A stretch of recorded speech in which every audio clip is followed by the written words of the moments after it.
están en nuestra página web. Entonces, vamos a tocar ya las fibras sensibles del compliance. Vamos a hablar de algunas cosas importantes. Ya hablamos de la importancia de los derechos humanos, ya hablamos un poco del esquema de cómo debemos entender los derechos humanos, cómo pensar los derechos humanos, cómo tratar de abarcar pues ese gran reto de poderlos respetar, de poderlos garantizar, de poderlos difundir, de poderlos enseñar, de exigir su respeto ante las autoridades. Entonces, todo este esquema que hemos estado platicando en sesiones anteriores, vamos a ver ahorita un caso ya específico en relación a cómo vamos a aplicar el compliance expresamente ya con casos específicos. Entonces, en este orden de ideas, al momento de estar hablando de compliance, vamos a hablar de una estructura que nos permita hablar del necroderecho y del neoderecho. Eh, ¿Alguien me puede decir qué entendería por el necroderecho y el neoderecho, por su propia etimología? Pudiera ser el antiguo y el nuevo derecho, porque vamos, de una manera u otra, el derecho también evoluciona, maestro. Claro, sí, así es. Necro viene de muerto, ¿no? De ahí necropsia, ¿no? O sea, la muerte dirigida a un corte, en el caso clínico forense, pero sería el derecho muerto, que inclusive hay toda una teoría del derecho ya totalmente anacrónico, en desuso, y el neoderecho, o sea, la nueva visión del derecho. De ahí es donde surge originalmente la idea de un compliance a través de la figura del neoderecho, del derecho que evoluciona, del derecho que va cambiando, del derecho dinámico, del derecho que necesariamente requiere su permanente evolución. Y entonces, en esta etapa del neoderecho, hablamos de figuras que son importantes su implementación en este nuevo modelo. Uno es el neoconstitucionalismo, o sea, la nueva forma de analizar, revisar y conocer el derecho a raíz del marco constitucional y aplicar estos esquemas que, si se fijan, ya hemos hablado un poco con anterioridad, la parte de la racionalidad, la parte de la interpretación, la parte de la argumentación, los medios alternativos de solución de controversias y lo que sería propiamente ya en algunos países el llamado derecho preventivo. Entonces, en este orden de ideas, dentro de este nuevo esquema de visión constitucional, el que lo ha traído a México, o uno de los que podemos decir que son precursores conocidos en nuestro país, ha sido Miguel Carbonell. Miguel Carbonell ha tocado bajo una perspectiva académica y un poco de investigación sobre esta nueva visión de la racionalidad, de la interpretación, de la argumentación, la implementación necesaria de los medios alternativos, insisto, de solución de controversias y lo importante de prever, aquí entra la parte del compliance, un derecho preventivo. En este orden de ideas, un poco, repito, ya hemos platicado de lo importante que es visualizar el tema bajo diferentes ópticas. Ahí entraría la interpretación, ¿no? El argumento, el sustento, la razón de ser de lo que estamos interpretando. Ahí entra un factor fundamental para el nuevo conocimiento del derecho. Y luego, en esta parte, pues bueno, tenemos aquí a dos grandes expertos de los medios alternos de solución de controversias.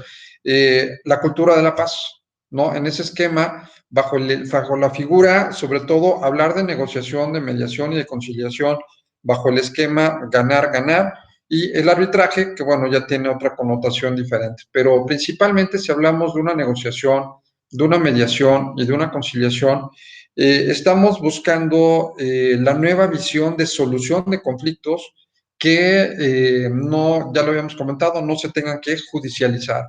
No es necesario la judicialización de todo. En este orden de ideas se crea una nueva estructura de pensamiento, principalmente a nivel internacional.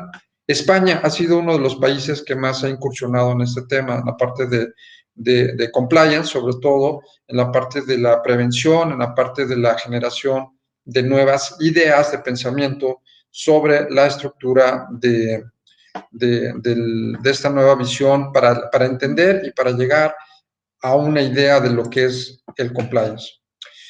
Surge primero a través de una figura criminal compliance, ¿no? Principalmente en el ámbito penal, a través de la llamada due diligence, las auditorías que ya también hemos comentado. Ahí entra toda esta parte de las empresas. ¿Cómo vamos a hacer una especie de introspección, una especie de estructura de idea para que a su vez nosotros podamos generar este acercamiento de lo que es el origen del compliance, ¿no? De cómo va evolucionando el compliance. Y en la parte, como le llaman, la parte criminal, el criminal compliance, ¿no? En este orden de ideas se genera una serie de estructuras, de pensamientos, que sería, perdón, en el caso del corporate compliance, ¿qué significa? ¿Cómo vamos a determinar ese compliance? Como un conjunto, aquí entra un punto que debemos de tomar muy en cuenta. Es un conjunto de procedimientos y buenas prácticas adoptadas por las organizaciones para identificar, clasificar los riesgos operativos y legales a los que se enfrentan y establecer mecanismos internos de prevención, gestión, control y reacción frente a los mismos. Entonces, aquí se resume principalmente cuál es el trabajo que debemos de desempeñar. Buenas prácticas, primero. Segundo, vamos a ver qué riesgos pueden generarse a una empresa. Ahí, por ejemplo, lo que habíamos platicado de la NOM 035, que por supuesto es un riesgo operativo importante en el ámbito laboral. Y por otro lado, generar, esta es la parte importante, no solamente el diagnóstico, sino generar de alguna forma los mecanismos necesarios de prevención, gestión, control y reacción de los mismos. ¿Sí? Este factor es esencial que lo podamos analizar, que lo podamos entender y vamos obviamente, a tocar y analizar puntos relativos a estas características que acabamos de mencionar. Ahora bien, siguiendo este orden de ideas, estamos hablando de por qué surge esta necesidad del compliance, cuál es la necesidad de la generación de este proyecto. Bueno, principalmente es un tema de ética empresarial. Y al momento de hablar de la corrupción, pues nosotros como país, no sé si se alcanza a ver claramente, pero estamos aquí, México, donde está la crucecita verde, entre los países de mayor corrupción en el mundo. Entonces, esto nos obliga a tener una idea diferente de lo que sería la seguridad jurídica, de lo que sería, en este caso, la nueva estructura de pensamiento para erradicar todos estos problemas que estamos detectando desde el ámbito empresarial. De aquí está muy vinculado a esta parte que decíamos de derechos humanos, está muy vinculado el derecho corporativo, el derecho preventivo, toda la parte de contratos, ¿no? Toda la cuestión de contratos, toda la parte de riesgos. Entonces, se hace una introspección de por qué es necesario entrar a compliance, insisto, por una percepción de falta de ética, por una percepción de corrupción de los países a nivel mundial. Y entonces vamos a platicar de cuáles serían los elementos básicos fundamentales del compliance. Si hablabas un rato de la ética, por supuesto que estamos hablando de una visión axiológica, una visión sustentada en valores que debemos de exaltar al momento de estar hablando de una empresa, de una estructura que nos va a permitir, obviamente, tener un cronograma, una estructura, un cimiento para poder aplicar el compliance. Entonces, ¿qué beneficios puede tener la ética empresarial? Primero, si nos vamos a un ámbito esencialmente filosófico, la ética, me quiero ir a la parte de la persona física, no tanto la empresarial. La ética vendría a ser un esquema donde debemos de actuar correctamente, porque es nuestra naturaleza saber qué es lo que se debe de hacer y qué es lo que no se debe de hacer en el ámbito interno. Y no debemos de buscar el reconocimiento público. ¿Se acuerdan todo lo que estuvimos hablando de cómo entender los derechos humanos, cómo hablar de derechos humanos? Y uno de los puntos fundamentales es la visión axiológica de los derechos humanos. Entre ellos está toda la parte de los valores, cómo puede ser el respeto, cómo puede ser la verdad, cómo puede ser la justicia, la equidad, eh, por poner algunos ejemplos. Entonces, en el ámbito empresarial debería ser lo mismo. Sin embargo, un empresario, además de que debe de ser consciente de una realidad de compromiso a nivel mundial, de que debemos actuar en un marco de correspondencia, también es cierto que aquí debemos de considerar como un punto importante el que le va a traer beneficios, va a tener, no solamente es actuar bien y sentirme bien que mi empresa actúa correctamente, sino también le vamos a dar ciertos elementos para convencerlo de que debe de manejar y tomar en consideración este compliance. Primero, si convencemos de que una empresa entre a este esquema del compliance, entonces uno, aumenta la retención de empleados. En este primer punto, generar un clima de tranquilidad, un clima de inclusión. No sé si ustedes han visto, por ejemplo, empresas como Office Depot, que creo que es de las más características, en las cuales ponen el empleado del mes y ponen su foto. Bueno, es una cuestión de pertenencia, de reconocimiento al trabajo de una persona. Entonces, no necesariamente que sí sería muy, muy sano para todos que fuera un estímulo económico, ¿no? Es decir, bueno, en la medida que veas que soy una persona comprometida, pues dame un beneficio que pueda transmitir a mi familia, ¿no? A mi patrimonio. Pero bueno, dentro de todas las posibilidades de poder nosotros establecer algún tipo de correlación con los empleados, es esta pertenencia, es esta parte de sentirlos incluidos. Por eso, estos grandes emporios, insisto, con un reconocimiento, tú vas a ser el empleado del mes, ¿por qué? Porque has trabajado bien, porque eres responsable, porque tienes una estructura de filosofía de pertenencia. Sí, Edilberto. Sí, se le llama administrativamente salario emocional, ¿no? A ese concepto. Uh-huh. Es Sí. esa parte del reconocimiento que impacta directamente en la productividad de un empleado y que no es una remuneración económica. De Así es. hecho, hay estudios donde se comprueba que una, un incremento en salario, bonificaciones en dinero, no mejoran la productividad ni el rendimiento de los empleados. Lo que sí tiene una correlación directa es este salario emocional, ¿no? Este buen trato y este otro tipo de reconocimiento. Sí, gracias. Sí, y de hecho, eso que comentas, ahí los psicólogos son los que luego nos pueden dar algunas lecciones al respecto de cómo actúa el ser humano en orden de estímulos. Y aquí, por ejemplo, en la parte del compliance, también hago un paréntesis, en la parte de compliance entra también un factor importante de capacitación permanente. Entonces, en este orden de ideas, por ejemplo, hay cursos de recursos humanos, hay cursos que generan el hecho de que estemos en constante actualización para tener ese sentido de pertenencia, ¿no? Entonces, por ejemplo, hay un caso nada más para ejemplificar esta situación.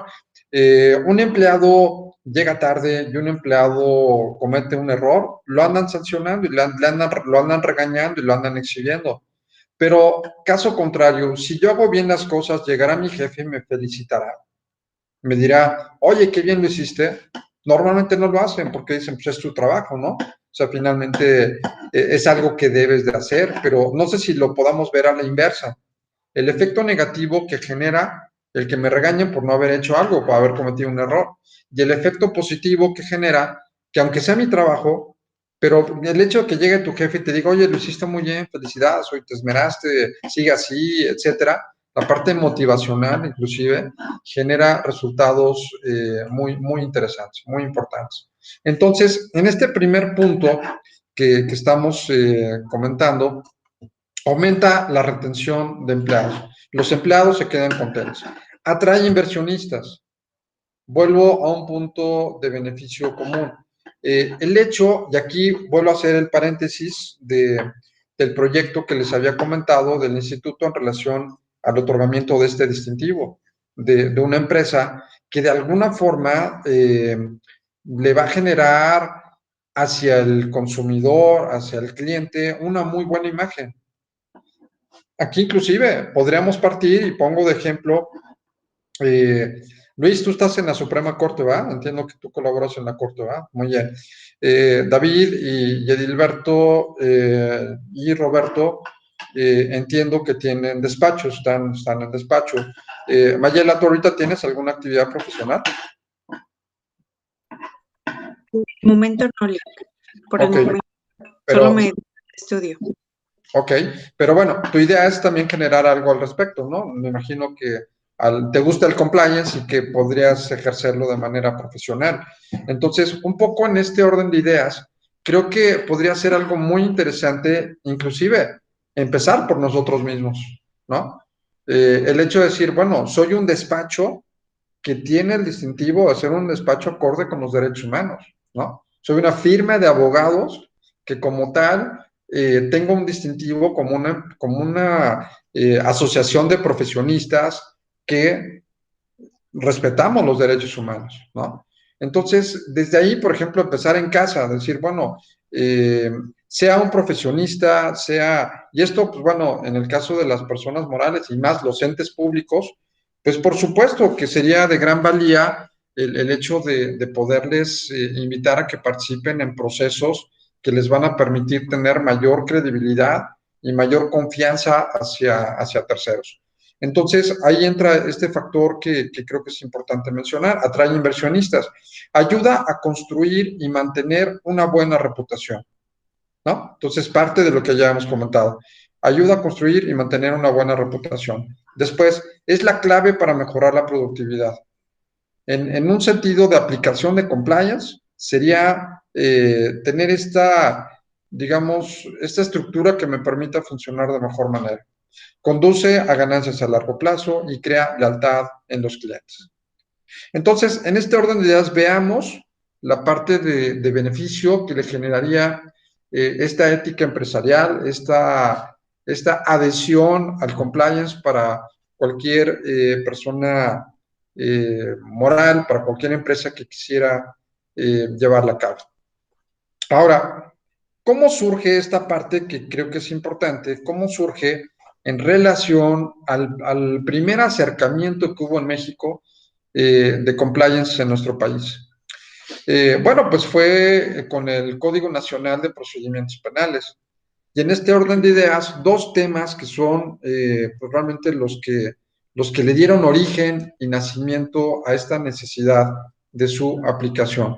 El primero de ellos, si analizamos el artículo 421 del Código Nacional de Procedimientos Penales, que a la letra dice, ¿no? Las personas jurídicas serán penalmente responsables de los delitos cometidos a su nombre por cuenta, en su beneficio o a través de medios que ellas proporcionan, cuando se haya determinado que además existió, ojo, este es el fundamento original primario del compliance, inobservancia del debido control en su organización. Mayela, ¿me podrías decir qué entiendes por la inobservancia del debido control en la organización? ¿Qué entenderías? Que no se llevan a cabo ciertos sistemas de control interno, como por ejemplo, por decir un ejemplo, los libros en materia fiscal, que no se lleva un control, que no se lleva una administración de los puestos en cuanto a rango y especificación de las funciones, Claro. un debido control de recursos humanos y por mencionar otros. Perfecto, muy bien. David, tú que estás metido también en estos temas del compliance, en sentido positivo, ¿cuál pudiera ser la observancia del debido control en la organización? ¿Se te ocurren algunos? Justo. Sí, claro. De hecho, inclusive cuando hay un manual de procedimientos que la Ajá. empresa justamente establece para ya sean procesos mercantiles, societarios y por supuesto en materia laboral, gestión de conflictos internos, por supuesto la prevención, el control, todo lo que puedan ser de los riesgos en función de un negocio, entonces una visión integral, 360 grados, eso sería un compliance positivo.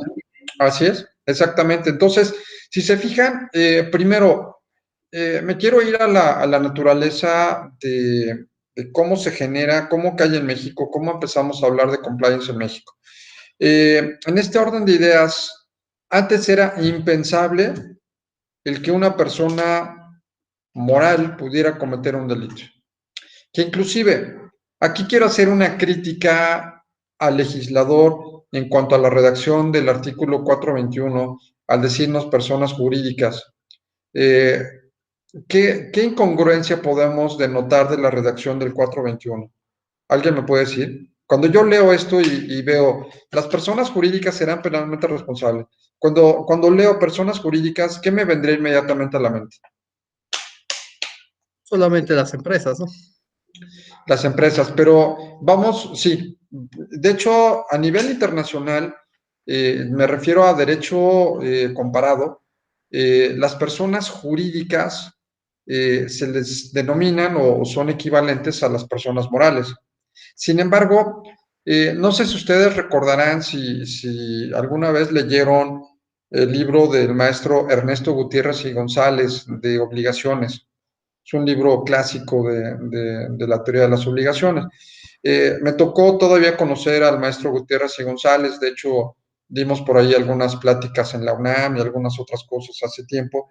Y bueno, el maestro Gutiérrez y González se le consideraba como, hagan de cuenta, como el Burgoa para el amparo, ¿no? De esos grandes maestros de la UNAM. Así era el maestro Gutiérrez y González en materia de obligación.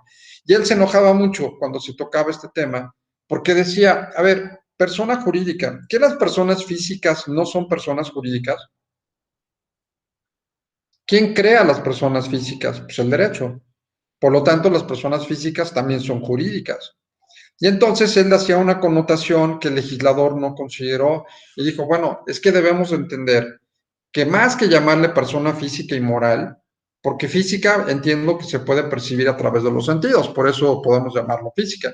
La moral, no existe una conciencia para denominar el significado como tal de moral como sinónimo de una empresa, porque no tiene nada que ver con moralidad ni con valores, ni mucho menos, ¿no? O sea, fue el nombre que se le ocurrió al legislador.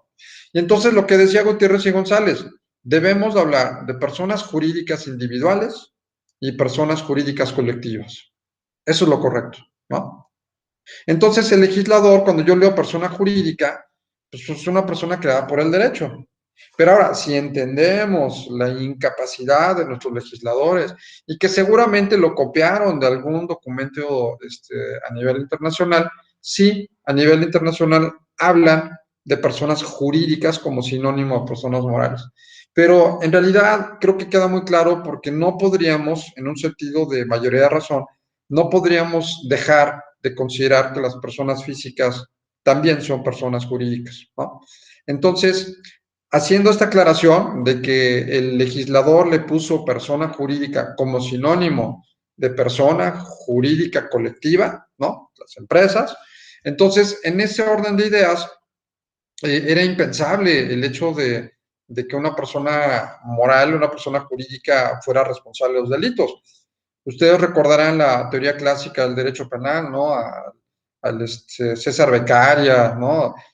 A los grandes tratadistas del derecho penal, donde establecían el jus ponendi, que decían los romanos, que el derecho penal era para castigar a la persona y en su caso, como máxima, la privación de la libertad. Entonces, no podría ser algo congruente en una estructura del derecho penal hablar que se le pudiera privar de la libertad a una persona moral, era una cuestión inconcebible, absurda. Sin embargo, eso fue la teoría antigua o la historia que le dio origen un poco al antecedente del derecho penal. Pero si nos vamos en esta parte de la progresividad, hoy día, pues sí, sí pueden haber responsabilidades penal de las personas morales. Hablando, por ejemplo, de delitos en los cuales estén perfectamente tipificados y que puedan ser sujetos de su atención y que la falta de observancia de los mismos generaría que efectivamente tendrían una responsabilidad penal. Ahora bien, no sé si le ven al 421 una varita mágica para el compliance. ¿Qué me está diciendo el 421 en materia de compliance? ¿Qué me está dando a entender el legislador si analizo todo el contexto del artículo? ¿Qué es lo que me está dando a Hay entender? un Falta de requisito, control, ¿no? hay un requisito sine qua non, justamente que es ese, el control de la organización, el control de los propios procedimientos y procesos de la organización. Ok. Ahora, lo manejo en un sentido contrario. Quiere decir que si yo acredito tener esos criterios de observancia, ¿podrían exonerarme de una responsabilidad penal? Así lo entiendo yo, así lo interpreto. Exactamente. Igual yo. Así es. Entonces, ¿qué es lo que debemos decirle a las empresas? Vamos a ayudarte a que cumplas con estos criterios de observación que nos dice el artículo, para que el día de mañana no tengas el problema o no estés inmiscuido en una presunta responsabilidad que pudiera generar pues sanciones muy fuertes, las vamos a ver ahorita, pero sanciones que podrían ir hasta la disolución de la empresa, ¿no? Entonces, aquí un contexto sería, hay que hacerlo, hay que prevenir. Ahora, mucho se ha preguntado, a ver, quisiera su opinión. Vamos a suponer que yo soy un empleado de una empresa y yo, empleado, soy el que comete un acto de manera ilícita, pero soy empleado de una empresa, estoy en el horario de la empresa, traigo el uniforme de la empresa, trabajo en la empresa, cometí un acto indebido, cualquier ilícito, un acto indebido en contra de alguno de los clientes de esa compañía. ¿Quién va a ser el responsable penalmente, ojo, penalmente de esa situación? ¿El trabajador, quien lo hizo de manera directa, o la empresa, o los dos? ¿O en qué orden sería uno y luego el otro? ¿Cuál sería su opinión? ¿Quién sería directamente responsable? ¿La empresa, porque finalmente es un empleado de la empresa? ¿El sujeto activo directo, que sería el empleado, quien físicamente lo realizó? ¿Y a quién se le va a imputar la responsabilidad? Porque finalmente hubo un daño a un tercero, ¿no? Una afectación a un tercero. Entonces, ¿quién sería en esta estructura de análisis el responsable de ese acto ilícito? Eh, bueno, sí, adelante, amigo. No, bueno, Gracias. yo diría, sí, adelante, por favor. No, no, adelante, estimado. Bueno, que como en todo el tema del derecho, primero habría que considerar primero qué tipo de evento es, ¿no? Porque no todo acto jurídico, la premisa yo creo que es, no todo acto jurídico es imputable a la empresa a través de uno de sus colaboradores, como no todos los colaboradores finalmente son únicamente imputables de ese delito. Digo, quiero ir al tema de, vamos, si va y agrede, por ejemplo, a un cliente y le rompe la Mauser, pues bueno, evidentemente la lesión, ¿no? Ocasionada, pues es una riña, una lesión y ocasionada pues en un tema entre uno a uno. Pero si efectivamente por una acción de un proceso corporativo, vamos a llamarle en temas de ventas, ¿no? Resulta que le genera un doble cobro, ¿no? Al cliente, pues evidentemente aquí sí se puede, si la empresa no tomó las medidas o las providencias necesarias de vigilancia y de control, entonces, pues bueno, ahí sí la empresa adquiere esa obligación, ¿no? Inclusive por cobro indebido, ya en casos de fraudes o alguna otra cuestión. Entonces, yo me iría por ese sesgo, pero no sé, aquí esa es la opinión de su servidor. Ok, Yo, muy bien. yo creo que habría que tener nada más sí muy claro el tema de este hecho que se está Ujú. haciendo a nombre de la empresa, si se está actuando a nombre de la empresa, en Ajá, representación de la empresa, ajá, por cuenta de la empresa, o como dice el artículo, o en beneficio de la empresa. ok. O si el empleado sí efectivamente estaba uniformado, pero actuó por cuenta propia y no en representación y en beneficio de la empresa, ¿no? Para poder diferenciar cuándo va a ser penalmente responsable la jurídico colectiva o cuándo directamente esta persona física. Sí, de hecho, el tema es interesante porque hay algunos criterios que señalan que se irían contra el representante legal. y por otro lado, que si los socios tendrían una corresponsabilidad. Y entonces ahí empieza, coincido con David en el tema de que dependerá el ilícito del que estemos hablando. Pero, por ejemplo, ahorita les comentaba que está tan evolucionado esto que se puede acusar de homicidio a una persona jurídica colectiva, ¿no? Y dirán, híjole, qué fuerte, porque pues, antes del homicidio teníamos otra imagen, pero si generaría, por ejemplo, una empresa farmacéutica que a su vez genera un producto que al momento de consumirse por un tercero le produce la muerte, entonces ahí obviamente hay una responsabilidad de la empresa, pero también de todos aquellos quienes intervinieron de manera directa, ¿no? Entonces, estos temas de responsabilidad penal de las personas morales es muy interesante. ¿Por qué? Porque nosotros tenemos que visualizar y llegar con la empresa a establecerle y a comentarle que hay un catálogo de delitos que podrían suscitarse, que podrían ser acreedores, que podrían derivarse en una situación que a su vez les va a generar una responsabilidad que se puede prevenir, que se puede revisar y que aquí por lo menos en esta primera parte, según el Código Nacional, podría, insisto, dejar tranquila a la empresa de que si fue la persona física quien lo hizo, y existían los manuales correspondientes y tuvo la capacitación correspondiente y habían auditorías y supervisión directamente de la empresa, por supuesto que queda clarísimo que la empresa no tiene responsabilidad. ¿Me explico?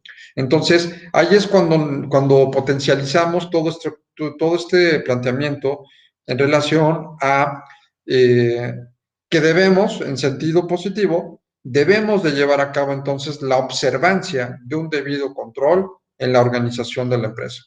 El 422, las personas jurídicas con personalidad jurídica propia, se les podrá aplicar una de estas sanciones. Quiere decir que una empresa, si se acredita su responsabilidad, puede ser desde una sanción económica, el decomiso de instrumentos, ¿no? Objetos del delito, publicación de la sentencia y la disolución de la propia negociación, ¿no? O sea, podríamos llegar en un extremo hasta la disolución de la empresa. Algunos delitos concretamente se estipulan como específicos en los cuales pueden cometer pues estas violaciones las empresas. Fíjense, actos de terrorismo, uso ilícito de instalaciones aéreas, delitos contra la salud, corrupción de personas menores de 18 años, tráfico de influencia, cohecho, falsificación, alteración de moneda, contra la riqueza nacional, tráfico de menores, comercialización de objetos robados, robo de vehículos, fraude, encubrimiento, operaciones con recursos de procedencia ilícita, delitos contra el ambiente en materia de derechos de autor, acopio y tráfico de armas, tráfico de personas, tráfico de órganos, trata de personas, introducción clandestina de armas de fuego, ley en materia de secuestros, contrabando, defraudación fiscal, delitos contra la propiedad industrial, contra la ley de instituciones de crédito, contra actividades auxiliares del crédito, contra inherentes a la práctica del mercado de valores, afores, fondos de inversión, uniones de crédito, actividades de sociedades cooperativas, de crédito popular, concurso mercantil, sustancias químicas, delitos cometidos en materia de hidrocarburos, entre muchas otras más, ¿no?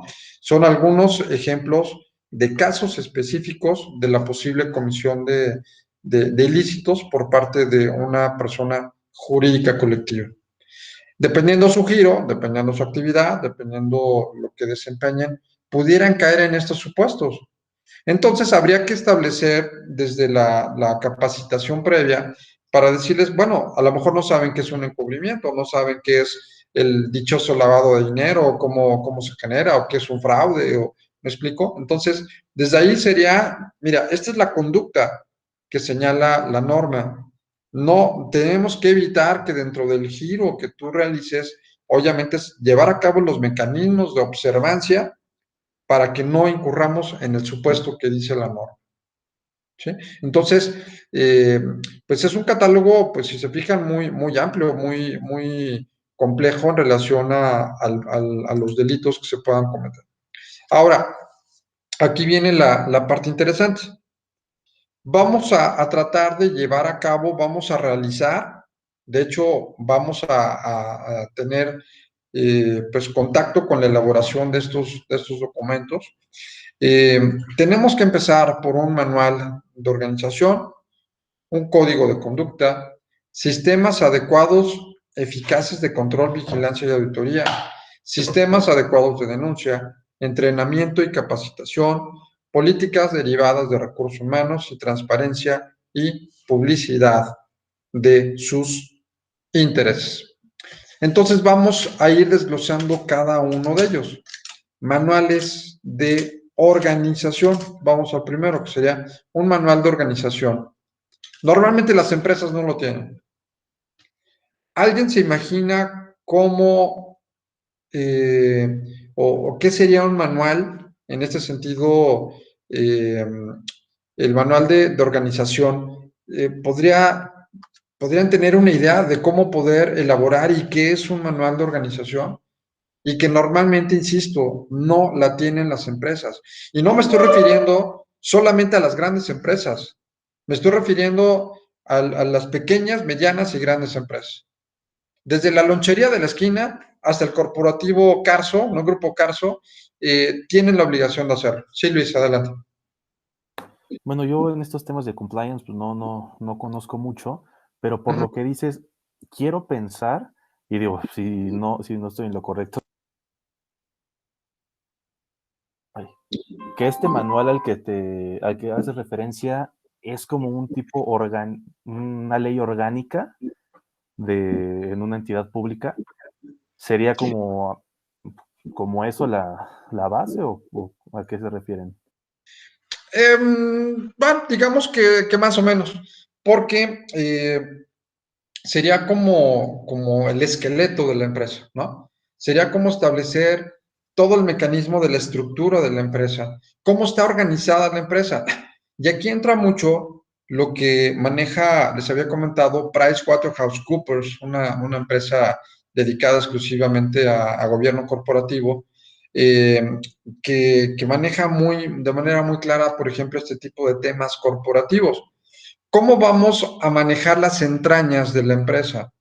¿Qué te conviene más? Aquí, este tipo de actividades son multidisciplinarias porque necesitaríamos de manera, por cuestión de expertise, a lo mejor alguien que haya estudiado administración y que nos haga un organigrama con todos los perfiles necesarios para la operatividad de la empresa. Vamos a suponer, yo quiero crear una empresa, quiero poner mi propia empresa, pero no sé si necesito tener eh, varios directores o necesito tener a lo mejor uno general que maneje todo o necesito tener empleados o a lo mejor no necesito empleados y me voy por un esquema de outsourcing, ¿no? ¿Cómo poder potencializar lo que al interior me conviene más en la parte de las entrañas de mi empresa? Entonces, este manual de organización sería la parte de la estructura básica de la empresa, desde cómo va a funcionar, cuáles van a ser los perfiles de puestos, qué actividades van a desempeñar, qué compromisos vamos a tener. ¿Sí me explicó? De hecho, les voy a enviar un manual de organización donde vamos a desglosar, obviamente, todos los pasos que vienen en el manual. Ahorita los vamos a explicar de manera general y luego ya vamos a entrar a revisar uno por uno ya con el documento físicamente, ¿no? Entonces, en este manual de organización, les comentaba, normalmente no tengo una estructura clara de cómo puedo ser más eficiente y más productivo. El TEC de Monterrey les comentaba que a mí se me hace algo muy, muy interesante, muy importante. Ustedes saben que el TEC de Monterrey pues, tiene un gran prestigio, sobre todo en el ámbito del sector empresarial, ingenierías, bueno, todo esto, incubadora de negocios. Una de sus carreras es ser licenciado en empresa. Y al momento de ser licenciado en empresa, no me acuerdo si son 4 o 5 años de carrera, pero se me hace algo muy interesante. Yo quiero ser empresario. Bueno, ¿qué voy a hacer desde el inicio de mi carrera?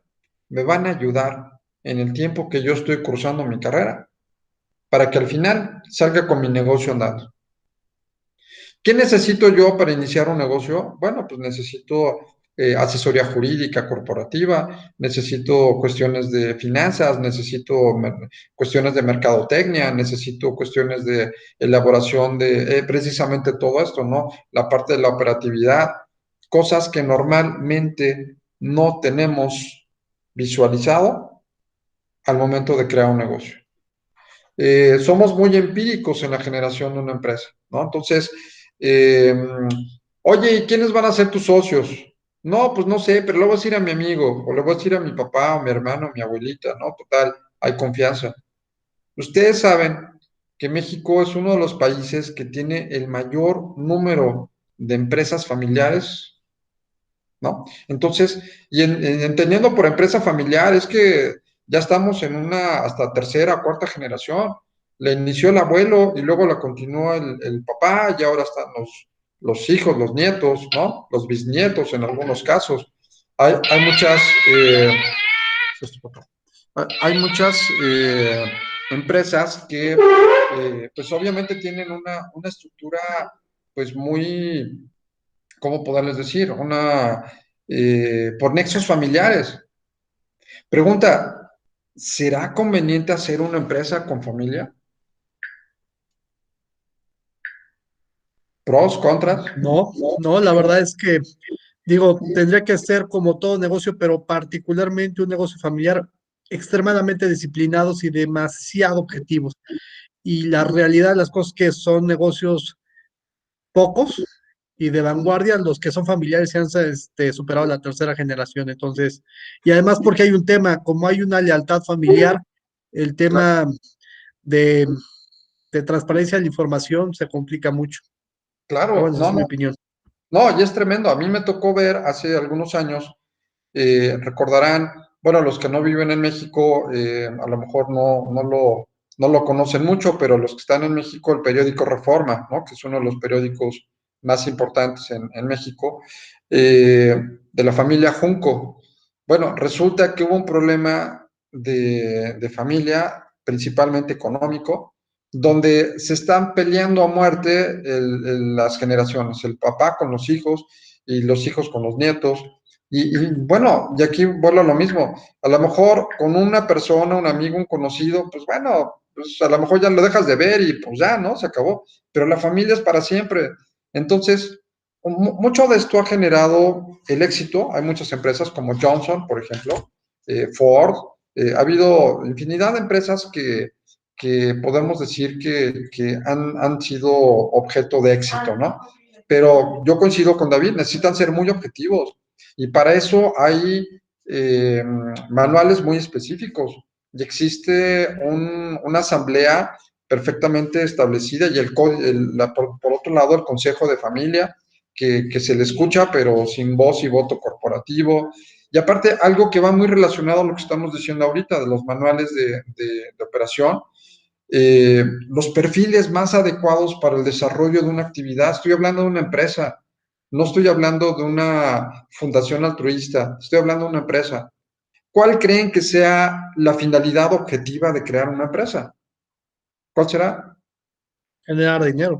Claro, yo creo que nadie dedicaría su tiempo, salvo que tengamos mucho dinero y lo hagamos por hobby, ¿no? Pero yo creo que la mayoría lo hacemos por la necesidad de tener un ingreso. Entonces la empresa tiene que rendir ganancias, si no, pues no tendría una razón objetiva de crearse. Bueno, y no será importante ver con quién voy a generar mi empresa, qué perfiles voy a lograr para obtener un mayor beneficio. ¿Qué experiencia le voy a pedir a aquellas personas quienes debo de invitar a trabajar a este proyecto? Muchas veces, oye, fíjate que mi sobrino no tiene chamba, ¿qué estudió? No, pues estudió contaduría. Ah, oye, pues fíjate que tengo un puesto de director jurídico. No, no importa, dáselo, total, que aprenda sobre la marcha, ¿no? Bueno, y si ponemos, pregunta, dentro de estos manuales, que en el caso de tener la necesidad de contratar un área jurídica, ¿cuáles serían las áreas estratégicas de una empresa? Bueno, pues a lo mejor un área de clientes, algún área de contable, ¿no? Algún área jurídica. Me estoy refiriendo así a lo mejor la parte operativa básica. Bueno, ¿y quién podrá ser el más indicado para estar en la parte de finanzas? Bueno, y si le ponemos que haya estudiado finanzas, y si le ponemos que tenga por lo menos 3, 4, 5 años de experiencia y que tenga tales características, que sepa utilizar equipos de cómputo, sistema, algo, ¿no? Que para mí sea lo que realmente necesito. Ahora, la persona que requiero, sea mi familiar o no, reúne con esos requisitos, ya es otra cosa. Pero no sé si me explico, es la base de la estructura de la organización interna que normalmente no tenemos. Entonces, estos manuales de operación es como, por eso bueno, es el esqueleto de la empresa. Aquí cómo va a funcionar, cuáles son los puestos, las características, la estructura, la filosofía de la empresa. Vamos a construir la historia de la empresa y vamos a generar todos los procesos que me permitan tener un marco legal, un marco de operatividad interna, ¿no? La normatividad interna, por eso es gobierno corporativo, que le va a dar vida al interior de mi negociación, ¿no? Entonces, es bien importante esta función y sobre todo tener bien delimitado cuáles son estos esquemas que me permitan operar de manera adecuada. Vuelvo a lo mismo. ¿Me convendrá tener empleados o tener servicios vía outsourcing? ¿Sabrán la diferencia, pros y contras? ¿Qué pros tengo si tengo empleados? ¿Qué contras tengo si tengo empleados? ¿Qué pros si contrato servicios por outsourcing? ¿Qué contras tengo si contrato servicios de outsourcing? O si de repente necesito algún arrendamiento financiero, o si de repente requiero, no sé, generar una inversión, cotizar en bolsa, o requiero quizá una estructura que me permita hacer, no sé, proyectos específicos, pero a lo que voy es que necesitamos tener una estructura de planeación, de toma de decisiones, de facultades, y algo que les decía y que va relacionado a lo que platicamos hace un rato. Y estas preguntas, ¿solamente los representantes legales o apoderados serán los que tomen decisiones en una empresa? No, No, la así respuesta es es. no. Y normalmente pensamos que así es. Es que el representante legal o los apoderados, bueno, son los que pueden llevar a cabo las actividades expresamente que la ley les faculta, ¿no? Frente a terceros. Pero vamos a suponer, y fue un caso real, que tiene que ver con ética y que tiene que ver también con esta estructura de decisiones al interior, que no es fácil. Resulta que llega una persona X, una persona física, llega a una empresa, deja su currículum en el área de recursos humanos, no había vacantes, pero pues, le dicen, bueno, nosotros te llamamos, se da cuenta de dónde está la empresa, el horario de la empresa, cómo se llama el director, la estructura, se entera absolutamente de todo. Se sale y demanda un despido injustificado, ¿sí? Y una bola de mentiras. No, pues yo ganaba 30,000 pesos y llevaba tantos años de trabajar en la empresa. Llegó el señor que se llama fulano de tal, llegó y me dijo, lárgate, ya no te quiero tener aquí, ¿no? Las típicas mentiras que se hacen en el derecho laboral. Entonces, bueno, un poco en ese esquema, llega el caso al director jurídico de la empresa y debe de tomar la decisión entre negociar con este supuesto trabajador que nunca fue, que es un charlatán, que es un delincuente, negociar con él y parar el asunto y darle una cantidad que no le corresponde, ojo, no le corresponde, pero con eso, bueno, y son sus temas, bueno, ¿qué les puedo decir, David? Son sus temas de negociación, mediación, todos estos temas, ¿no? Entonces, llega y dice, bueno, lo solucionamos en este momento con una cantidad que no debería de corresponderle o tomamos la decisión de defender el caso hasta las últimas etapas procesales. Bueno, en ese orden de ideas, Pregunta, ¿cuál puede ser la decisión más correcta? ¿El haber llegado a una negociación y pararlo allí o el haberlo litigado en espera de buscar que la empresa no pague nada? ¿Cuál sería la solución más viable? Depende, es por un tema de responsabilidad de las empresas y por un tema de un chantaje. Y lo Ujú. digo así como lo estoy entendiendo el concepto. Sí, sí. Llegan y ceden y negocian. La realidad es que pareciera ser que en un debido cumplimiento la empresa no defendió los intereses del negocio jurídicamente hablando para Ujú, llegar a la verdad legal. No sabemos si ujú. es la verdad histórica, pues sí es la verdad legal. Entonces, si llegan a ese momento donde no litigaron el asunto bajo el tema de que era un chantaje, sí es un tema indebido completamente e ilegal de la empresa. ¿No? Ujú. Ahora, que si lo quieren ver por un tema pragmático, pero es que pueden caer por un tema inclusive ya después de sobornos, de caprichos corporativos, en fin, y de eso se empieza a generar una serie de telarañas espantosas. Entonces, esa es la opinión de su servidor, ¿no? Entonces, por lo que entiendo, David, tú no cederías y litigarías el asunto. Así es. ¿Sí? Edilberto, ¿tú lo litigarías o llegarías a una solución? No, Con- creo que también coincido con la opinión de David. Creo que Ok. atendiendo al planteamiento donde se trata de una extorsión, Ujú, el mensaje de hacer una negociación con un delincuente como este sería un ujú. mensaje muy negativo pues, para la sociedad, para la empresa, para los socios, para los empleados, para todo, para en general, ¿no? Muy bien. Entonces creo que en este caso en particular, sí, Ok. bajo ninguna circunstancia negociaría. Muy bien. Mayela, ¿tú negociarías o no? Yo comparto la opinión de mis compañeros, definitivamente no cabe el criterio de negociación, puesto que es un tema incluso de integridad dentro de la empresa y pues hacer lo correcto y me parece que lo correcto es proceder legalmente. Muy bien. Ok. ¿Tú, Luis, querías? Sí, yo también lo litigaría porque primero, yo creo que si llegas a una negociación, pues le estás dando luz verde a los demás trabajadores para que procedan y te apliquen la misma o cosas similares. Ahora, también tratándose de estos temas, yo creo que si tienes un buen control, te puedes ir a juicio y acreditar lo que tengas que acreditar para que esta persona no, pues no se salga con las suyas, ¿no? Pero bueno, independientemente de esto, sería más que nada como para que vean pues, la empresa en temas de legalidad es estricta, ¿no? Muy bien. ¿Tú, Roberto, querías? ¿Lo litigarías o no? Igual lo litigaría. Lo litigaría. Bueno, muy bien. 5-0. Muy bien. Todo mundo lo litigaría. Bueno, pues ¿cuál fue el fin de la historia? Que se perdió el asunto y la empresa tuvo que pagar una cantidad muy fuerte. Andaban corriendo a esta persona porque no hizo su trabajo correctamente. Debió de haber defendido los intereses de la empresa y no lo hizo. Si el trabajador, o bueno, ni siquiera era trabajador, estoy de acuerdo con usted. Si estaba pidiendo, hagan de cuenta, 30,000, 40,000 pesos, no lo sé. En ese orden de ideas, a lo mejor en una mala negociación hubiera aceptado unos 15 que se le estaban regalando. Literalmente se lo estaban regalando. Pero el negocio se concluyó en una cantidad superior a los 300,000 pesos. ¿Cuál fue la solución más correcta? A esta persona lo querían correr.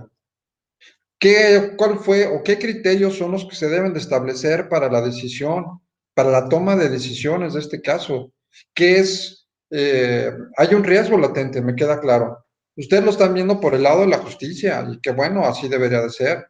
Pero en el lado de la practicidad y el lado del resultado, yo les diría, híjole, a ver, vamos a buscar que la empresa no pierda, ¿no? Negociar con un delincuente me queda clarísimo, no es la opción. Pero finalmente la empresa perdió 300,000 pesos por una mala decisión. Esta persona decía, hice lo correcto, no, me quieren correr. Es que se enojaron conmigo porque si se hubiera parado con los 15,000 pesos, ahorita tienen que pagar 300. Un poco la moraleja sería, bueno, ¿y qué es lo que se debe de hacer? Establecer. Por eso, un poco lo que decía Luis, establecer y ver qué herramientas tengo yo también para defender el caso, ¿no? sea, ¿qué elementos podría yo tener? Y ser muy objetivos y decir, en este caso, ¿cuántos casos, no me dejarán mentir, cuántos casos no habrán así que tengo que llegar desgraciadamente a dar una solución práctica que nos duele en lo jurídico, pero que de no seguirla vamos a tener un resultado como este, que es lo Una, correcto?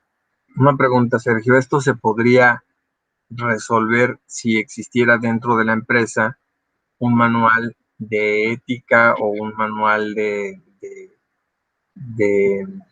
¿Corrupción? anticorrupción o, claro, donde pudieran establecerse este tipo de criterios para que justamente el, el, la persona que esté encargada pueda tomar una decisión justificándola justamente en este documento, ¿no? Uh-huh. ¿Han oído hablar del término en materia civil, del término que debes de actuar como un buen padre de familia? ¿Sí? A ver, David, ¿a qué te recuerdan esas Bueno, clases de civil? sí, viene desde la época del derecho romano, inclusive. La figura del pater familias, claro que es una situación totalmente distinta, ¿no? Histórica y material y jurídicamente hablando. Sin embargo, el espíritu de esa disposición es justamente el hecho de que conserve uno en la mejor condición posible la subsistencia de su persona, su patrimonio y de su familia como tal, inclusive tomando pues decisiones, y esto ya no le dice la ley, no, pero el concepto es al finalmente siempre en el máximo beneficio, ¿no? Y Uh-huh. bueno, pues aquí es donde se puede aplicar ese concepto de padre de familia, así lo Claro, entiendo yo. como buen padre de familia, claro, tiene una connotación romana, decir, bueno, actúa como buen padre de familia, como si fuera tu negocio, como si fuera tu empresa, como si fueran tus hijos, ¿no? O sea, ¿qué harías en favor de tus hijos, de tu empresa? Piensa que es tu negocio y toma tú la decisión. No es lo mismo ser un empleado que ser el dueño, ¿no? Pero ahora piensa como si fuera tu dinero y tu negocio. ¿Cómo resolverías? Entonces, ese fue el criterio por el cual generó toda esta confusión, esta duda, porque él decía, bueno, es que yo también me fui con la idea de defender el asunto ante los tribunales, pero sabemos cómo es el ámbito práctico tristemente corrupto en muchas de las áreas del derecho y que lograron un fin diferente que para efectos de la empresa fue una mala decisión, ¿no? Ahora bien, si hay un manual, ya hay ciertos criterios. A mí me gusta que hayan dicho que se van por el lado ético, me parece muy correcto. Así tendría que ser. En la práctica no funcionó. Entonces la idea es, bueno, si la empresa tiene políticas anticorrupción y establece que en todos los casos vamos a defenderlo, ganemos o perdamos. Pero el precedente es que aquí vamos a llegar hasta el final cuando se trate de una injusticia. ¿Será diferente la responsabilidad? ¿No?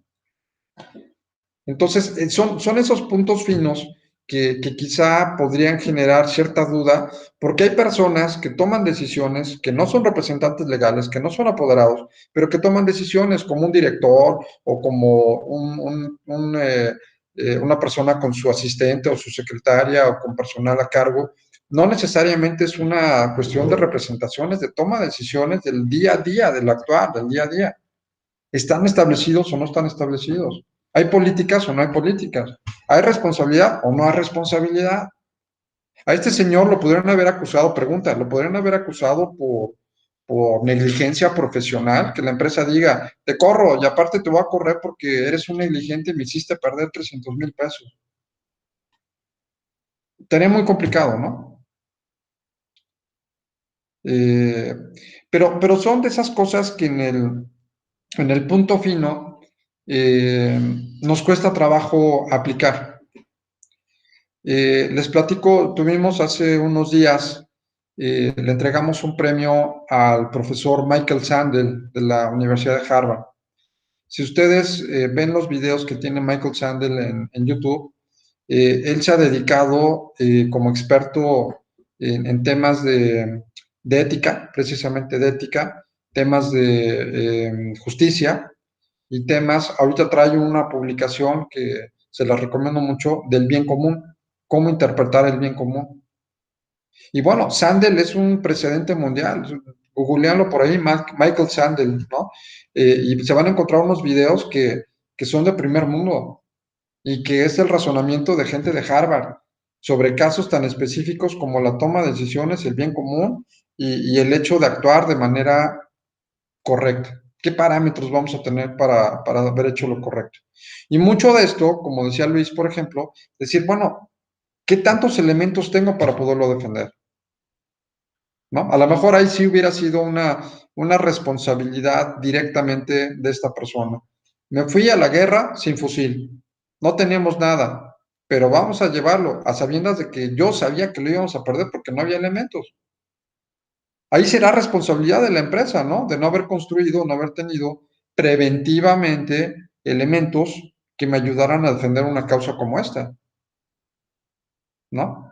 No sé si me explico, ¿cuál es el sentido de llegar a estos puntos de la operatividad de la empresa, de la parte de la estructura clave del día a día de lo que sería un manual de operación? En tu caso, David, ¿has revisado algunos manuales de operación? Hemos hecho protocolos, pero un manual completo no. El protocolo ha basado más en una serie de pautas, Ajá. ¿no? Para efectos de que la organización pueda advertir sus actividades y nivel de riesgo, pero de ahí a hacer un manual completo, no, francamente no. Yo no lo he hecho. Ok, muy bien. Bueno, les voy a mostrar uno ya completo, ¿no? Uno ya desarrollado para que veamos eh, los puntos. Obviamente esto relacionado al tipo de empresa y muy particularizado, ¿no? Me queda claro que es hecho a la medida. Aquí lo que tenemos que tomar un poco la referencia o la idea es de ver esos puntos finos que normalmente no los usamos y no los revisamos. Aquí entra mucho la chamba del abogado corporativo, la chamba de manejar al interior de una empresa la seguridad jurídica que requiera. Normalmente los despachos corporativos se basan en lo externo, en la parte de, pues bueno, de qué manera la vamos a constituir y las asambleas y todo esto, la parte de estructura, el armazón, pero no se ponen a meterse a la cuestión del gobierno corporativo, lo que estamos viendo ahorita. Pareciera que compliance es algo que no tiene ninguna trascendencia cuando es la parte de la operatividad, ya estamos viendo que tiene repercusión importante, ¿no? Entonces, eso vamos a ver en el manual de operación, de organización. Un código de conducta. ¿Para qué creen que sea importante y qué significaría tener un código de conducta en una empresa? ¿Cuál es la justificación de tener un código de conducta? ¿Y cómo me beneficiaría a mí tener un código de conducta interno en mi empresa? ¿Qué entenderían por el código de conducta? Que se reduce en algo que vemos constantemente en las empresas. Pues lo que es el hacer, ¿no? Tal cual, cómo se debe conducir tanto la organización como la persona en lo individual. ¿Sí? Y aquí entra mucho la parte deontológica, la parte axiológica, la estructura de los valores, el compromiso, ¿no? Todo el sustento del actuar dentro de esta empresa. Entonces, el código de conducta son las reglas que debo de cumplir al interior del negocio. Y de aquí, del código de conducta, por ejemplo, se desprenden otros documentos que son muy importantes del manejo y del control general, porque aquí vamos a ver, cuando elaboremos también este código de conducta, vamos a ver la parte general, pero en la parte general, o sea, lo que opera para todos los integrantes de la empresa y la parte específica que va sobre determinadas áreas. Pero de aquí surge lo que en gobierno corporativo se llama la misión, la visión y los valores de la empresa. Seguramente los habrán visto en las negociaciones, que tienen una misión, tienen una visión y tienen valores señalados. Entenderíamos que es una misión con M, una visión con B chica y valores. Entenderíamos cuál sería un ejemplo o qué significaría la diferencia entre misión y visión. Sí, la visión finalmente sería el objetivo, por ejemplo, en un despacho de abogados como el que Ajá. formamos parte, donde Hilberto, su servidor, ¿no? dar servicios enfocados a lo que es abogacía preventiva, Perfecto. Muy bien. ¿no? Ujú, La visión, esa es la misión. La visión sería bajo estándares de regulación societaria, cumplimiento, auditoría legal, ¿no? ujú.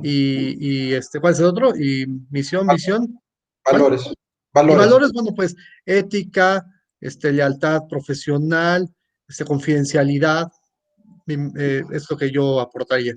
Ok. ¿Y si lo tienen ustedes en su firma? ¿Sí? Sí. Ok. También tenemos un manual de procedimientos y tenemos un manual de laboral, de perfiles para contratación laboral. Tenemos perfilados todas las áreas de la organización y cuál es el procedimiento para contratación y selección de personal. En el propio manual de procedimientos hay el primer manual, es cómo modificar y actualizar el propio manual, ¿no? Ujú. Ahora, pero nada más tenemos esa parte, o sea, todo el manual de organización no lo tenemos. Ok. Solo Bueno, pues tenemos estos dos manuales, es lo único que tenemos. Tampoco tenemos código de conducta ni código de ética. ujú. Todo esto, es más, sería que, repito, aplicarlo desde uno mismo, ¿no? Desde la estructura interna. Y, por ejemplo, la misión efectivamente es quién soy, ¿no? Soy un despacho de abogados, derecho preventivo. La visión, ¿a dónde quiero llegar? Tratar de ser a nivel nacional, internacional, la firma más prestigiada, empoderada de servicios jurídicos en materia preventiva, ¿no? A dónde quiero llegar? Y la parte de los valores no es algo que sea poco importante. Esa es la base fundamental del compromiso para el compliance. Los valores serán determinados según las características de la negociación, pero también hay en filosofía se le llama es una especie de, se le llama autodeterminación axiológica. Cada uno de nosotros va a establecer ciertos valores dependiendo nuestra historia de vida o dependiendo del perfil, en este caso de una negociación. Por ejemplo, si yo soy hijo de un militar, no es porque haya valores, vuelvo a lo mismo de la ponderación, que es un valor más importante que otro, no podríamos decirlo. Todos son jerarquía de principios. Pero, por ejemplo, si soy hijo de un militar, en mi historia de vida, ¿cuál puede ser el valor más importante? Disciplina. Claro, ¿no? Obediencia, disciplina, ¿no? ¿Por qué? Porque en la milicia así es. Tú debes de respetar, por ejemplo, respeto, ¿no? Respeto, obediencia, disciplina, lealtad, ¿no? Son algunos de los puntos fundamentales en el marco militar. ¿Por qué? Porque mi historia de vida es eso. Sin embargo, si yo hablo de un servicio general, por ejemplo, en el caso de ustedes, servicios jurídicos, pues claro, calidad en el servicio, atención al cliente, respeto, no discriminación. Aquí entra todo lo que hemos hablado de la parte de los derechos humanos, ¿no?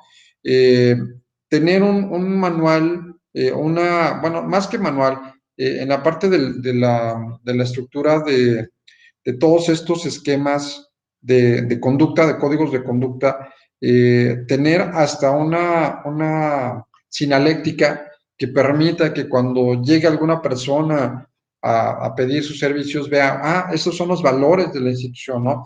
Justicia, calidad, respeto, no discriminación, eh, este, no sé, ahorita de los que honradez, ¿no? Secrecía en la información, o sea, todos estos que al finalmente son valores que están inmersos en los derechos humanos y que les aseguro que no todo el mundo los tiene de manera clara. No los elabora, ni tampoco están al conocimiento general. Ahí entra otro factor que es la transparencia. A lo mejor yo lo sé, pero mi pregunta es, ¿están a la vista? ¿Todo el mundo lo sabe? ¿Los conocen? ¿Los empleados lo conocen? ¿Tienen ustedes empleados? Si tienen empleados, ¿conocen la filosofía? ¿Conocen los principios y los valores de la propia organización? ¿Lo sabrán? Difícilmente. Y si no lo saben, ¿responsabilidad de quién es? ¿No? Ahí empiezan los problemas. Ahora, una cosa es que yo esté constantemente diciéndoles y que no hagan caso, eso será diferente a que nunca les haya dicho. Entonces, de repente, ahí entra un factor de verificación, que serían las auditorías. Aquí están y mañana les voy a preguntar la filosofía de la empresa o cuáles son los valores rectores de nuestra negociación. Y hacerles un examen, igual, digo, estoy inventando, ¿no? Pero son ya cuestiones prácticas. Un examen y llegar, a ver, mañana les voy a hacer un examen sobre los valores de esta empresa. Objetivamente, ustedes tienen forma de acreditar que existe el compromiso, que existen estos códigos, ¿no?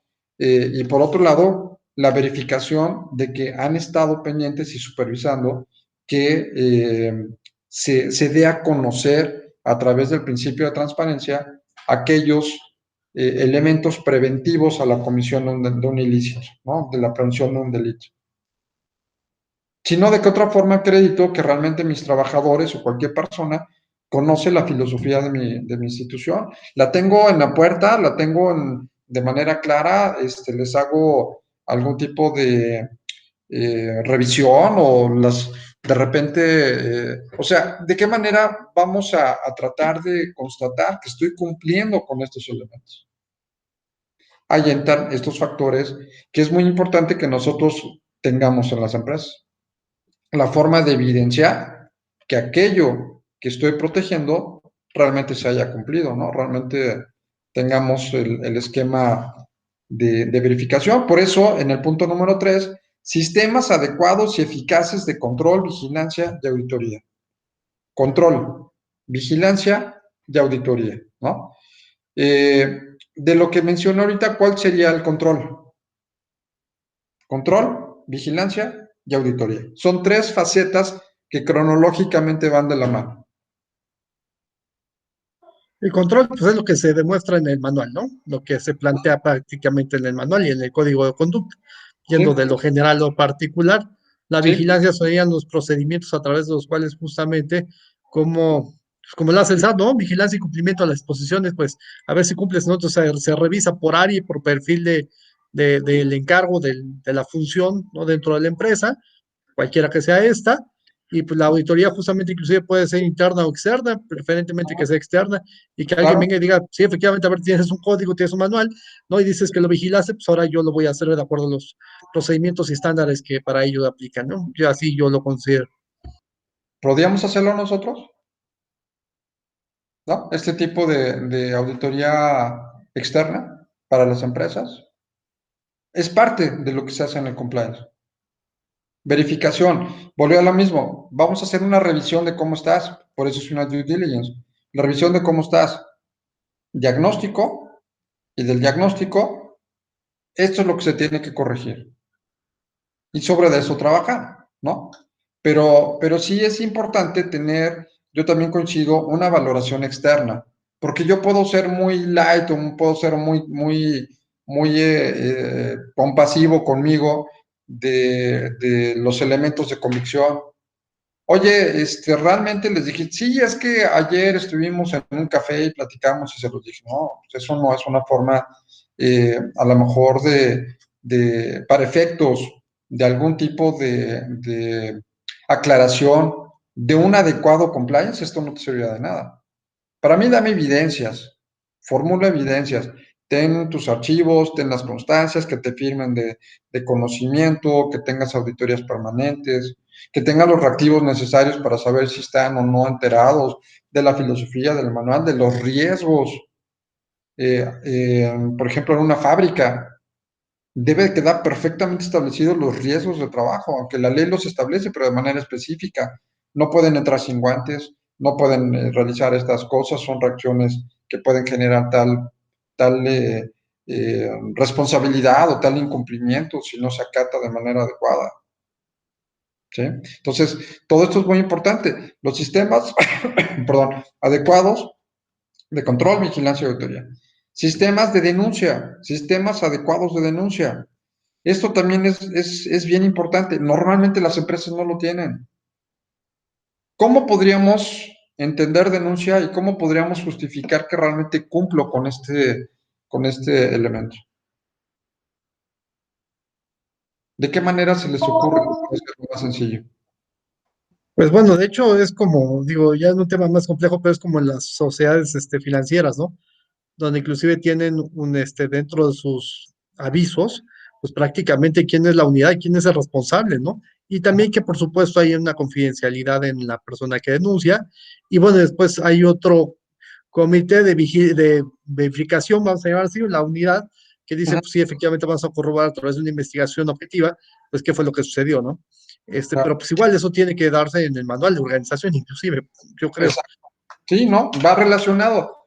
Es como si fuera mi constitución, ¿no? Mi regla general de, de, de manejo y de operatividad del negocio. Entonces, en este orden de ideas, aquí lo que debe quedar muy claro es, por ejemplo, cómo acreditar y cómo justificar y cómo llevar a cabo este mecanismo.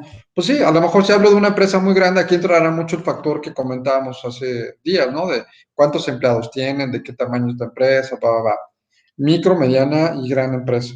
Pero bueno, si vamos a la empresa más chiquita, no por ser la más chiquita no debe de cumplir con estos elementos. No por ser una empresa chiquita está exenta de una responsabilidad. ¿Qué les parece si pongo un buzón de quejas y denuncias, ¿no? Con eso evidenciaré que estoy cumpliendo. Por lo menos hay un lugar donde pueden meter un sobre, un papel o algo, y ahí la gente, pues, de manera anónima, si quiere, estará manejando sus inconformidades. Ahora, en la parte de gobierno corporativo, hay que tomar, ojo, aquí entra la parte de derechos humanos, la parte del manejo adecuado del lenguaje incluyente, el manejo adecuado del lenguaje incluyente, ¿no? Por ejemplo, yo le puedo decir a una persona, antes no estaba tan arraigado esta parte de los derechos humanos, pero yo le podría decir a una persona, oye, eres un tarado, y a lo mejor no pasaba nada, ¿no? Porque sí, realmente era un tarado, pero pues, no le digas que es un tarado. Pero ahorita, ¿cómo se lo dices bonito? Tienes muchas áreas de oportunidad. Esa es la parte bonita, ¿no? Y se va bien motivado y se va bien feliz. Que dice, oye, me detectaron que tengo muchas áreas de oportunidad. Entonces, le dices lo mismo, pero en un sentido que no le genere una afectación directa, porque estoy atentando contra el respeto directo, contra su dignidad, porque a lo mejor se siente humillado, ¿no? Entonces, esta parte incluyente. Muchas de las empresas han cambiado el sistema de denuncias o de queja por servicio al cliente o atención al cliente. ¿Me explicó? Es una manera positiva de decir, estoy a tus órdenes para lo que tú quieras comentar. Lo que debe de existir es una forma en donde yo pueda llegar y presentar algún tipo de inconformidad. Puede ser una liga de internet, un sitio de internet, puede ser un buzoncito. Si tengo más estructura, pues sí, a lo mejor un área, hay un personal adecuado, pero no es necesario tampoco erogar cantidades fuertes para el cumplimiento de estos reactivos. Puede ser una página de internet, quejas y denuncias, está tal correo electrónico, es más, correo electrónico, ¿no? Que lleguen las denuncias a ese, pero que esté visible. Para efecto de alguna denuncia con la calidad del servicio, algún prestador, si estoy hablando de un ente público o estoy hablando de una empresa privada, en relación a si tuviste un maltrato, si tuviste una mala atención, denuncia está este correo electrónico. ¿Me explico? Entonces, desde ahí estamos generando ideas que nos puedan ayudar a funcionar y entender de manera más clara. La parte de entrenamiento y capacitación. No podemos, y esto es parte fundamental del trabajo de compliance, permanentemente capacitación. Eh, por ejemplo, las empresas están trabajando mucho en los sistemas anticorrupción, están antisobornos, ¿no? Que era lo que usted mencionaba hace un rato, la parte de lavado de dinero, ¿no? Temas de defraudación fiscal, o sea, todas estas cosas que finalmente, pues es importante que las conozcan, que sepan cómo prevenir un lavado de dinero, que sepan cómo prevenir la posible comisión de un delito, grave. Si ya vimos el catálogo de todos los delitos que podrían poderse suscitar, ¿no? Entonces, pues esa parte de la capacitación es de manera necesariamente obligada y es un factor fundamental del compliance. Las políticas de recursos humanos. Las políticas de recursos humanos, que también aquí, estas políticas de recursos humanos no van tanto de tener un área de recursos humanos, sino y entra la parte de derechos humanos. ¿Qué elementos estoy considerando para la posible contratación de personas? Me dicen, por ejemplo, que ustedes en su despacho tienen un perfiles, eso me parece muy bien, pero habría que ver si esos perfiles inclusive no estarían violando derechos humanos. Probablemente sí. Y es un factor que hay que revisar. ¿Es lo mismo contratar a un hombre que a una mujer? ¿Será? Sí. Pero también puede ser más costoso tener a una mujer, ¿no? Por temas de maternidad y esas cosas. ¿Se le podría discriminar? A lo mejor sí. Digo, o sea, en la No práctica, debería. no debería, claro, en la No, ya es práctica. de cárcel, casi eso, Una pero bueno. pregunta, Sergio. Por ejemplo, esta política, estoy tomando un curso de administración y estaban tocando un tema de que hay empresas que ya no contratan despachos legales a menos que acrediten que tienen una política de contratación de al menos el 40% de mujeres. ¿Mm? Pero esa política, ¿en dónde entraría? ¿En el manual de organización? O sea, estas políticas, ¿dónde se van acomodando? ¿Dónde se van colocando? ¿En qué rubro entran? En estas políticas de recursos humanos que mencionas aquí, ahí entrarían estas políticas. En el manual de organización. Ok. Sí, y aparte, esto armónico, por eso es lo importante, armónico a los derechos humanos. Porque es todo un tema, la verdad es que no es fácil. Por un lado, tú como empresa, como patrón, tienes la libertad de contratar a quien tú quieras, en función de desempeño, de perfiles, de capacidad, de conocimientos y demás. Pero bueno, ya entra mucho el esquema de paridad de género, el tema de actos no discriminatorios, el tema de edades, por ejemplo. Podría ser, no sé si en el manual que tengan ustedes establezcan edades, ¿no? Es decir, en caso de querer contratar a alguien será de entre 20 a 60 años, no Se sé. perfila dependiendo del puesto, por ejemplo. Por ejemplo, el puesto de director general y dice cómo está, cuál es el perfil que buscamos. Entonces busca que sea una persona con estudios de posgrado, que Ujú. tenga más de 40 años, que hable al menos 2 idiomas, y entonces empieza a describir justamente cuáles son el perfil, ¿no? En realidad yo creo que en ese no lo sé, lo voy a revisar. Yo no creo que hable de sexo, de género. O sea, no Ujú, creo que lo hable, ujú. Ok, pero pero sí habla de estas características y ahí es en donde está el perfil, ¿no? Digo, acabas de decir algo bien importante. 40 años, si yo tengo 39, te podría decir, ¿por qué no me contratas a mí? Tengo la suficiente capacidad para hacerlo, me estás discriminando, sí, por eso ¿no? dije que sí, probablemente sí estamos nosotros.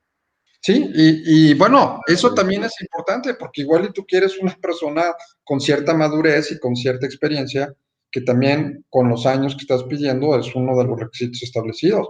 Pero ¿hasta dónde entra lo particular, lo privado y lo que se refiere a un ámbito de contratación y hasta dónde llega a ser un acto considerado como discriminatorio? Podríamos sustituirlo con una persona que tenga una madurez suficiente o que acredite tener madurez y experiencia suficiente para poder Ujú. dirigir la organización, por ejemplo, ¿no? Y ahí creo que con eso, pues Sí, estaríamos creo que dentro del marco normativo de estos derechos humanos, ¿es correcto?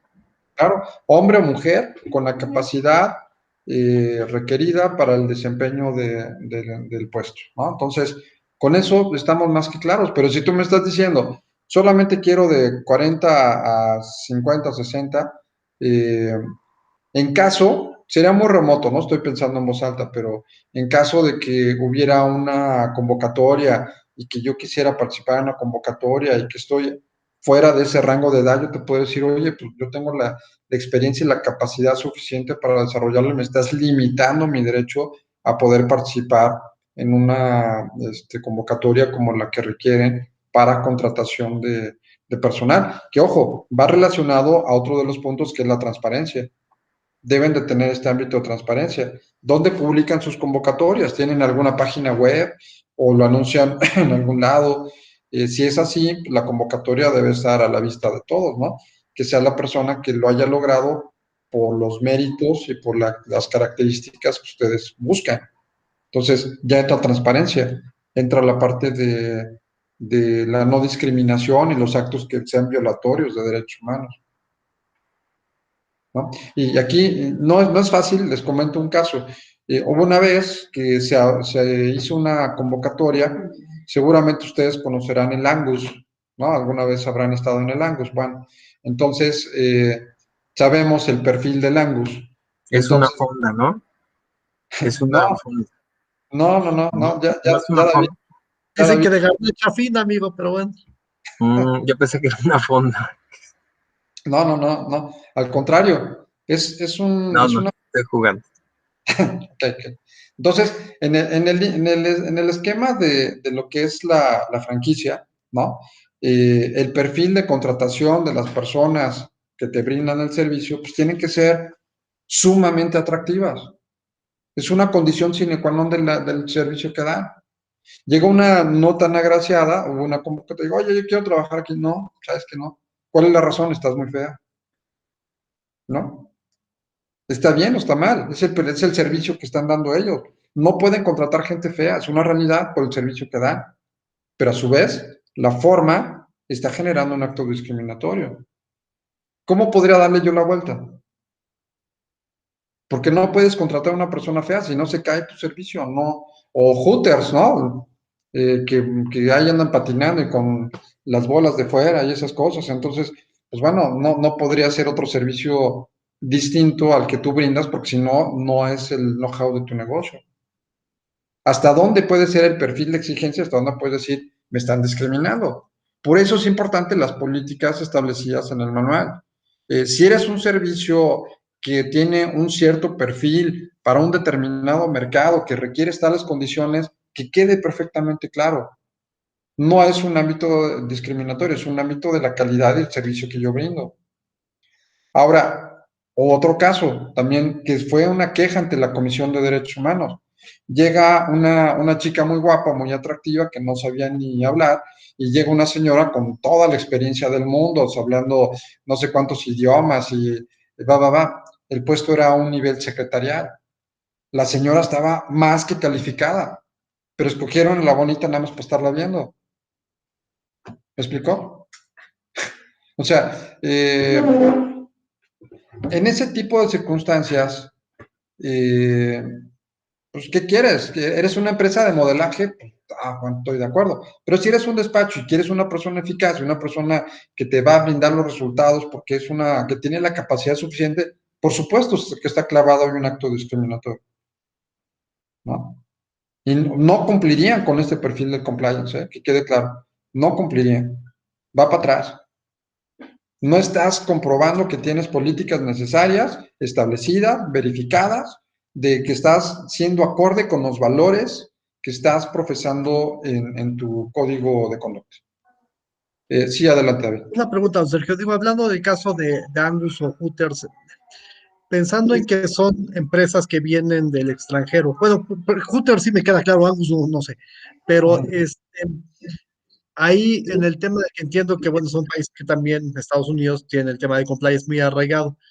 Aquí en México se podría decir que únicamente se cumple con un tema de un elemento de franquicia y que por tanto el elemento de selección de personal femenino se adapta a esas condiciones. No tanto sería que se adapte a lo que sería una franquicia a nivel internacional como justificación. Aquí la aclaración es muy específica, inclusive viendo los manuales, que también las franquicias tienen esto, ¿no? Los manuales de operación, ahí viene precisamente detallado esto, que va muy en sintonía con lo que estamos viendo. ¿Cuál es el know-how, ¿no? De tu negocio? ¿A qué te vas a dedicar? ¿Cómo vas a brindar el servicio? ¿Requieres de tales recursos humanos, materiales, económicos, ¿no? Y sobre esa misma estructura, no habría una violación directa, sea franquicia o no, y venga del extranjero o no. De todos modos, digo, para efectos de alguna actuación, están sometidos a las reglas mexicanas, ¿no? Por estar en territorio mexicano. Pero independientemente de eso, no importa la territorialidad, sino lo que importa es, está establecido en tus manuales que tú no estás violando ninguna disposición relativa al ámbito de los derechos humanos, simplemente estás estableciendo el perfil necesario para el desempeño de una actividad que está perfectamente justificada. Con eso va a pasar. Pero en ese caso, o sea, en el manual sí se establecería, por ejemplo, tal cual la descripción del perfil de personal que buscan para el servicio. Sí, claro, haciendo la aclaración de que no es una situación de... Sino que es parte del modelo de negocio. Claro, es el modelo de negocio. Una pregunta, y a lo mejor voy a hacer alguna, no sé, a lo mejor una pregunta un poquito absurda, pero ese modelo de negocio no sería discriminatorio. Un poquito pudiera ser si no se justifica la existencia y la razón de ser de la empresa. Por eso puse el caso de la secretaria y el caso de Hooters o Andy, ¿no? Del despacho, digo, creo que no hay manera de justificarlo. ¿No? O no quieres contratar, o que ibas a contratar a una persona, pero te das cuenta que está embarazada. Y de repente, oiga, pues hay que, pues siempre no, pues me estás discriminando. ¿Por qué? Porque finalmente puede ser una persona que tenga la capacidad suficiente para realizarlo, independientemente del estado de gravidez, ¿no? Entonces, si no, al contrario, Census, si no está establecido debidamente y explicado debidamente la política dentro del manual, sí podrías estar generando un acto discriminatorio. Basta con que quede claro la razón y la justificación del por qué se realizan este tipo de manuales, de procedimientos para bueno, lo mismo, para un modelo de negocio específico, que justifique y vaya acorde con el mismo. Nada más, nada más como para explorar estas opciones o estos supuestos con los que en la vida práctica pudiéramos encontrarnos. En el caso, por ejemplo, específicamente de Angus, es un restaurante. No estaríamos en el mismo supuesto que en el de despacho. O sea, entiendo el valor agregado del modelo de negocio. Te pongo un ejemplo. Yo tengo un compañero de generación que trabajaba en un despacho que está en Prado Norte y tenía una recepcionista cubana que era una modelo de revista. Bueno, no de revista, de aparador. Entonces, no sería el mismo razonamiento. O sea, en realidad estaba ahí porque los clientes les encantaba ir a visitarlos. Y era además una fuente generadora importante de ingresos para el despacho. O sea, había clientes que contrataban el despacho por ir a ver a la recepcionista, por tener ese contacto, y de verdad que había una clientela asidua de hombres que iban al despacho. Entonces, ¿no será al final ahí el mismo supuesto que el de Angus? ¿Y cómo lo justificas? O sea, quiero pensar en cómo justifico yo como despacho esa razón, y en el caso de Angus, ¿cómo lo justifico también? En el caso del despacho es más, o sea, lo puedes hacer, sí, pero hay que tener más cuidado en la elaboración del manual, porque aquí obviamente el requisito fundamental no es la belleza, sino el requisito fundamental es la eficacia, ¿no? La eficiencia por la labor que va a desempeñar. Pero si aparte de eso tiene otros atributos, bueno, pues bienvenido, ¿no? Pero aquí un poquito el contexto es señalar en el perfil, y si esta persona cumple con el perfil, y si no hubo mayor convocatoria de que hubieran varias personas que estuvieran contendiendo en la misma circunstancia y que el factor fundamental de decisión fue lo físico, entonces sí. No sé si me explico. Esta persona, si tiene las capacidades y el perfil, y llegar a otra persona en una convocatoria en transparencia y dirá, ¿por qué escogieron a la bonita y no a la fea? Bueno, sería lo mismo, sería un acto discriminatorio para la bonita, ¿no? ¿Me vas a discriminar por ser bonita, no? ¿Me explicó? O sea, ahí aplicaríamos la regla un poquito a la inversa. Y bueno, a mí me queda claro, había un despacho también en México, en Bosques de las Lomas, no digo nombre, pero un despacho muy importante, que tenía pasantes de derecho contratadas de las escuelas fresas, ¿no? Que están por Santa Fe, por ahí algunas, Whisky Lucan, por esa zona, ¿no? Y resulta que las mandaban a hacer las diligencias ante los tribunales y salían las cosas rapidísimo, ¿no? Entonces, pues bueno, pues eso les funcionaba, pues, y era característico, casi, ¿quieres trabajar en este despacho? Requisito sine qua non, estar bonito, ¿no?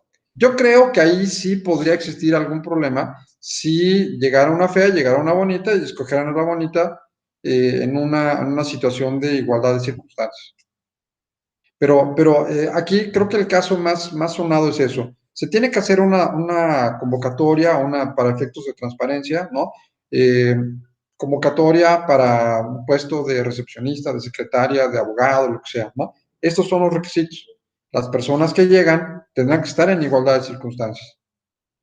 Si es un modelo, como ya dijimos, un modelo específico, tú vas a poner los requisitos de tales características, va por el modelo de negocio, no por otra cosa. Pero si tú me dices, yo quiero un abogado, pero lo quiero de 40 a 50 años porque los de 39 no sirven para nada, cualquiera te puede decir, oye, pues yo puedo ser más capaz que esta persona, o tengo más de 50 y a lo mejor soy mucho más capaz que el perfil que tú pides. Ahí sí te podría yo señalar algún tipo de responsabilidad directa por actos discriminatorios.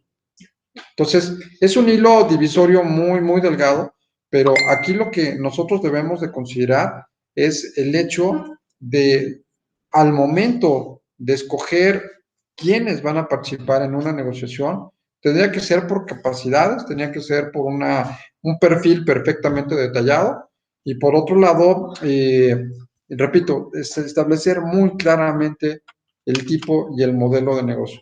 Si es un modelo de una franquicia de puros chavos, pues no vas a llevar un viejito, ¿no? Te dices, pues perdón, o sea, no es porque tengas una edad adulta mayor, sino simplemente es un negocio de chavos. ¿Me explico? O sea, ahí es donde entraría muy claramente el modelo específico de negocio. Vamos a ver algunos actos, porque de veras ha habido casos de denuncias presentadas ante las diferentes comisiones de derecho humano por actos discriminatorios en ese sentido, por no tener un manual claro, específico, acorde a derecho humano, donde aquí no se hace mención de ninguna distinción, simplemente son merecimientos y son características que para la estructura del negocio son las que son más aplicables o las más aptas para este giro. ¿Sí? Entonces vamos a platicar de todos esos. Si se fijan, estos son los manuales, la estructura específica. Un manual de organización, debe tener el código de conducta, la parte, y repito, de control, vigilancia y auditoría, denuncia, la capacitación, entrenamiento, toda la política de recursos humanos, o bien habría que ver también si conviene en una planeación la figura del outsourcing, y transparencia y la publicidad, en este caso de la negociación. Vamos a analizar y vamos a revisar cada uno de ellos, ¿no? Vamos a elaborar el manual, vamos a ver el código de conducta, vamos a ver las políticas, vamos a ver casos en particular, cuáles son los puntos finos que debemos de considerar bajo una óptica de las posibles violaciones que se estén dando principalmente al ámbito de la aplicación ya específica, ¿no? En materia de cuidado y de protección a los derechos humanos. No sé si por ahí hay alguna pregunta, alguna duda al respecto, ¿no? Ok, entonces, si no hay ninguna duda, les voy a mandar en la semana para que por favor lo puedan revisar. Les voy a mandar el material para que podamos revisarlo ya de lo que vimos ahorita y que lo vamos viendo caso por caso para ver los detalles y los puntos finos. en qué debemos de tener más cuidado, en qué debemos de poner mayor atención, y sobre todo para que si la idea es poderlo replicar, pues tener ya una información sólida de todo lo que debemos de tomar en cuenta. ¿Ok? Pues si no hay ninguna otra cuestión por ahí al respecto.